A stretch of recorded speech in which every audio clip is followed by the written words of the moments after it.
Respons Jokowi soal debat Capres ungkap posisi politik, ahli, sudah kepalang tanggun. Sikap Presiden Joko Widodo, Jokowi, yang mengomentari debat ketiga Pilpres 2024, dan seolah berpihak kepada kubu tertentu, dianggap sebagai wujud penegasan posisi politiknya dalam kontestasi itu. Presiden menilai jalannya debat ketiga Pilpres 2024 kurang elok dan menganggap menyerang pribadi kandidat. Nampaknya Pak Jokowi memilih untuk semakin menunjukkan keberpihakan dia yang memang sudah terlihat sejak lama, kata peneliti Pusat Riset Politik BRIN, Prof. Firman Nur, dalam program obrolan Newsroom Selasa tanggal 9 Januari tahun 2024.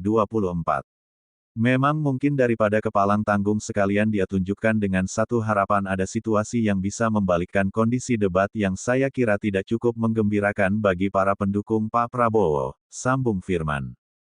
Firman menilai, pertanyaan yang dilontarkan dalam debat oleh Capres nomor urut 1 Anies Baswedan dan Capres nomor urut 3 Ganjar Pranowo kepada Capres nomor urut 2 Prabowo Subianto masih dalam lingkup tema debat.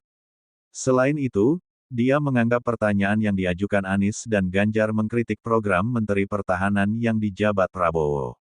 Apa yang dilakukan oleh Pak Ganjar dan Pak Anies itu dalam kapasitas Pak Prabowo sebagai Menteri Pertahanan. Jadi saya kira itu tidak terkait masalah personal. Saya kira memang ada ketidaksiapan untuk bisa menjawab pertanyaan itu secara polisies, kebijakan, sambung Firman.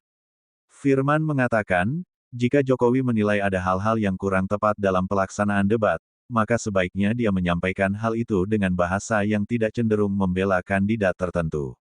Dia bisa sampaikan dengan bahasa-bahasa yang lebih bersayap. Dia bisa sampaikan dengan bahasa-bahasa yang menganggap ada kelompok-kelompok lain yang berbeda dengan dirinya, ucap Firman. Sebelumnya diberitakan, Jokowi mengomentari pelaksanaan debat ketiga pemilihan Presiden Pilpres 2024 yang dilaksanakan pada Minggu, tanggal 7 Januari tahun 2024 malam kurang menampilkan substansi dan visi para calon presiden Capres. Jokowi juga menyoroti soal saling serang antar Capres dalam debat tersebut. Yang pertama, saya memang melihat substansi dari visinya malah tidak kelihatan. Yang kelihatan justru saling menyerang, yang sebetulnya enggak apa-apa, asal itu soal kebijakan.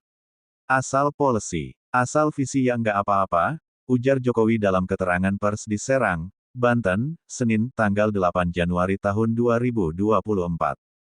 Tapi, kalau yang sudah menyerang personal, pribadi yang tidak ada hubungan dengan konteks debat tadi malam, mengenai apa hubungan internasional, mengenai geopolitik, dan lain-lain, saya kira kurang memberikan pendidikan, kurang mengedukasi masyarakat yang menonton, katanya lagi. Presiden Jokowi kemudian meminta agar debat Pilpres selanjutnya diformat dengan lebih baik lagi. Ada rambu-rambu sehingga hidup, saling menyerang enggak apa-apa tapi soal kebijakan, policy, visinya yang diserang, ujar Jokowi. Bukan untuk saling menjatuhkan dengan motif-motif personal. Saya kira enggak perlu enggak baik, tidak mengedukasi, ucapnya lagi.